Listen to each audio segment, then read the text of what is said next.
Hey guys, welcome back to the channel. My name is Ben, and in today's video, we are going to take a second look at the SaunaBox Solara. And of course, if you follow the channel, you know that I first reviewed the Solara nearly 5 months ago. So in today's video, we are going to take a retrospective look at the Solara, let you guys know how well it's held up over time, what I think about it now, have I had any issues with it? If given a choice, would I choose some other sauna over the Solara? Is there anything that I would make better about it? Do I still think that the Solara is worth buying in the first place? So all these questions and more I'm going to answer in today's video. Now, full disclosure, before we hop into the video, I just want to let you guys know that this is not a sponsored video, that SaunaBox is not paying me to create this video.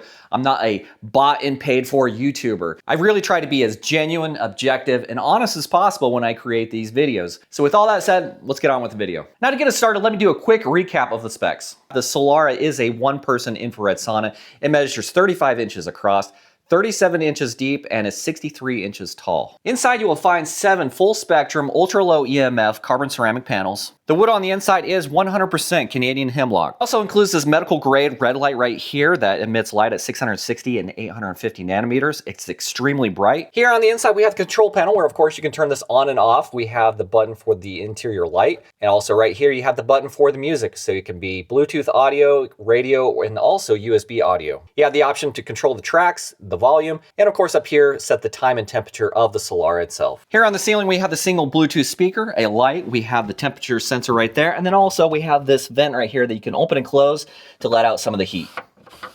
Now that I've covered the specs, let's go ahead and talk about how well this has held up over time. As I mentioned in the very beginning of this video, I have owned the Solara for 5 months now, and I have consistently used it 4 to 5 times a week ever since. And I'm very happy to report that so far as the mechanics, the electronics, and everything else, it has been flawless so far. And in fact, if you come inside here and take a look at the wood overall, you'll see that it's actually in very good condition still. Of course, there's some slight kind of discoloration to where the seat and the floor, which is definitely expected. I mean, I always put a towel around me and I put a towel on the floor so it collects most of the sweat. By and large, I mean, it still looks very good. And of course, if you look at the interior around here, it still looks very good as well. I don't see any kind of warping or cracking of the wood, anything of the sort. So far, knock on wood, it has performed really well. Now, one of the most commonly asked questions that I see online about the Solara is how hot does it get? And according to SaunaBox on their website, they say 150 degrees. And I am pleased to say that it does get to 150 degrees consistently every single time. I don't have any problem with it getting there. Now, there is a warm-up time of about 25 to 30 minutes. So I'll come in here, I'll turn it on, I'll go get some work done, get hydrated, grab a towel, come back, and it's all set and ready. Another thing that I really like about the Solara is not only the full spectrum infrared panels here, but the full coverage that you get.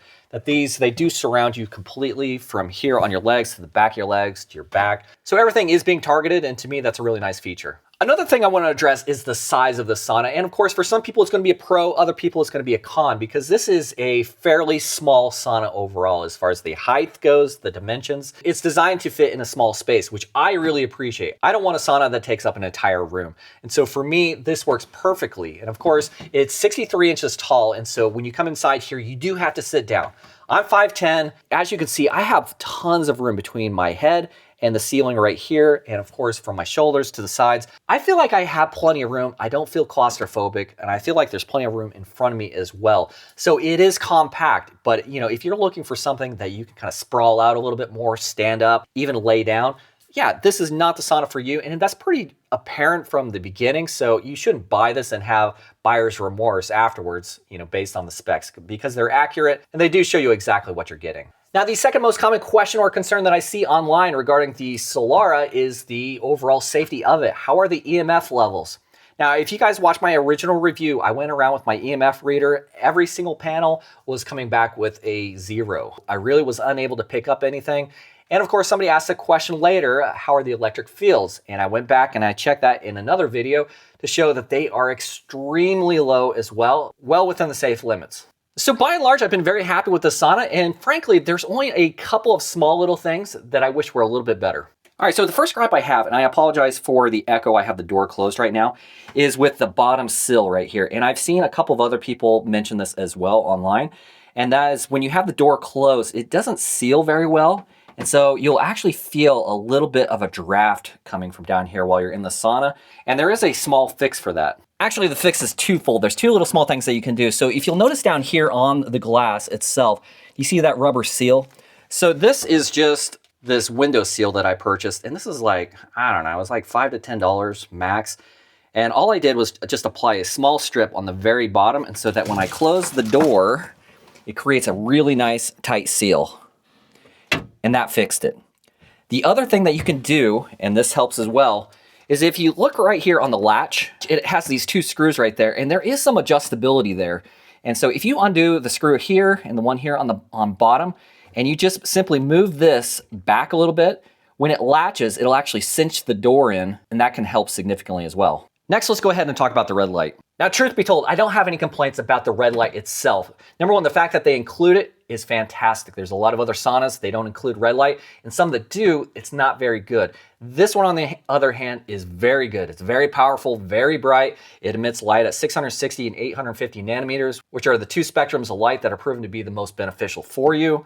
And so for the red light, I love the fact that we have it. However, the downside to it is just the placement of it. And I'll show you guys what I mean. So we're gonna go ahead and close the door. And if you'll look right here, this is the center of the door, right where my hand's at. And it's all the way shifted over here to the left. And so because the light is shifted to the left, most of my time is actually spent over here more on the left side so that I can absorb as much of this light as possible. And that's one of the biggest disadvantages of this red light, is just the placement of it. Now, for me, it's not a deal breaker, but when you're shopping around, that's something to kind of keep in mind. Now, another drawback I want to bring to your attention is with the warranty itself. SaunaBox only offers a 1-year warranty on the Solara, and that's unfortunate because a lot of the other reputable saunas out there offer warranties that range anywhere from about 3 to 10 years. Yes, I do think that the warranty should be longer, but one thing to kind of keep in mind is the fact that the Solara is priced very, very competitively compared to its closest competitor, which is about $2,000 more than this. So what I think SaunaBox should do is offer an extended warranty when you go to check out, perhaps for a few $100s, where you can get an extended warranty for 3 to 5 years. And I think that would make up for it. So besides those three things that I just mentioned, there's really nothing else I would complain about. And so the question remains,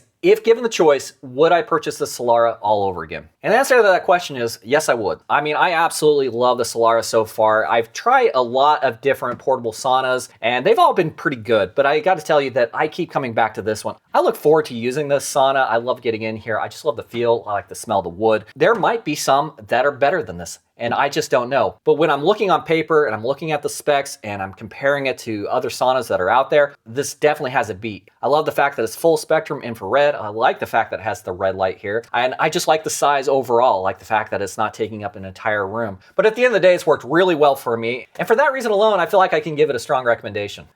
So that is my 5-month update on the SaunaBox Solara. Now, if you guys have any questions or comments, or if I breezed over any information and you'd like to know more, be sure to leave those comments in the comment section down below. I also have a discount code listed in the description if you'd like to save yourself a little bit of money. But I appreciate you guys watching. I'll see you in the next one.